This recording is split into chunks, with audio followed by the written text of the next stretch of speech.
নমস্কার, আমি সঞ্জয় মাহাতো, ভারতীয় জনতা পার্টির বড়বাজার মন্ডল 2 এর সাধারণ সম্পাদক। আমাদের আজকে যে সারা দেশব্যাপী তথা সারা বিশ্বব্যাপী যে আমাদের দল সর্ববৃহৎ দল, সেই বৃহৎ দলের যে সদস্যতা অভিযান শুরু হয়েছে গত 2রা সেপ্টেম্বর, সেই 2রা সেপ্টেম্বর থেকে আমাদের সদস্যতা অভিযান চলছে। এবং আজকে যেটা আমাদের ভারতীয় জনতা পার্টির বড়বাজার মন্ডল 2 এর যে মন্ডল কমিটির বৈঠক ছিল, তাতে মন্ডল কমিটি, সাথে শক্তিকেন্দ্র প্রমুখ, সাথে আমাদের যে রাজ্য কমিটির সদস্য সবাই উপস্থিত ছিলেন। এবং আমাদের যে সদস্যতা অভিযান, সেই সদস্যতা অভিযান সম্পর্কে আলোচনা এবং আগামী দিনে আমরা কিভাবে সেই সদস্যতা অভিযানে আমরা সফল হব, সেই সফল হওয়ার লক্ষ্যে আমরা আজকের এই বৈঠকে বসেছিলাম। এবং সেখানে সিদ্ধান্ত নেওয়া হলো যে তৎপরতার সাথে আমরা সবাই কাজ করব এবং একনিষ্ঠভাবে কাজ করে আমাদের যে সদস্যতা অভিযান সেটাকে আমরা সফল করে গড়ে তুলব, এই আশা আকাঙ্ক্ষা রেখে আমরা আজকের এই বৈঠক শেষ করেছিলাম। এবং বিষয় হচ্ছে যে আমাদের যে কার্যকর্তারা দীর্ঘ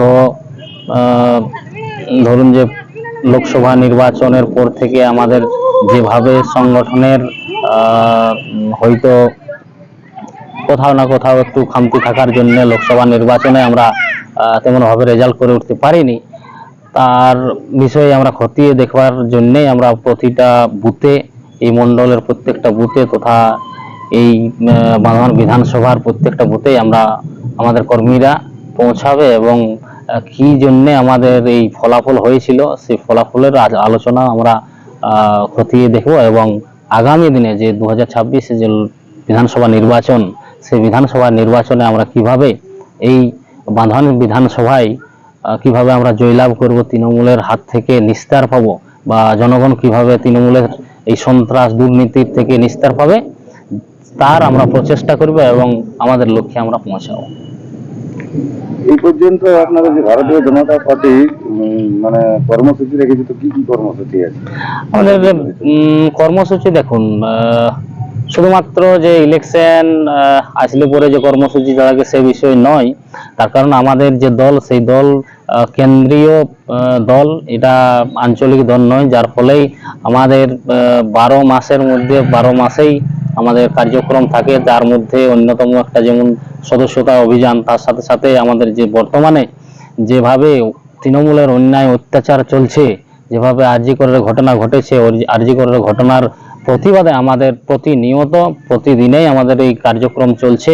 এবং যতদিন না পর্যন্ত সেই আরজি কর ঘটনার সঠিক তদন্ত হয়ে দোষী সাব্যস্ত করে যতক্ষণ না পর্যন্ত শাস্তি দিচ্ছে, ততদিন না পর্যন্ত আমরা এই লড়াই বা এই আন্দোলন আমাদের জারি থাকবে। এবং আগামী যে আমাদের কর্মসূচি রয়েছে, আরো অনেক রকম কর্মসূচি রয়েছে, সেই কর্মসূচি আমরা সফল করার প্রচেষ্টায় আছি।